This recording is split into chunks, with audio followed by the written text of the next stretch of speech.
Сегодня космонавту номер 3 Андриану Николаеву исполнилось бы 87 лет. Это уже стало традицией, что в день рождения дважды Героя Советского Союза на его родине собираются гости.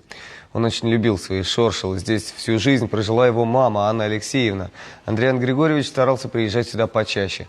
Односельчане до сих пор с теплотой вспоминают его как очень простого, душевного человека, с которым всегда можно было поговорить и даже попросить о помощи. В селе почти у каждого найдутся свои истории, связанные с Андрианом Григорьевичем. Алевтина Романова рассказывает, ее брат с детства дружил с будущим космонавтом. Вместе учились в школе, затем в лесотехническом техникуме в Мариинском посаде.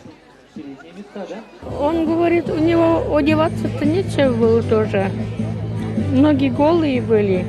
Брат у меня картошку продавал на посаде, возил картошку и ему купил тапочки. Он очень обрадовался на эти тапочки-то и оделся.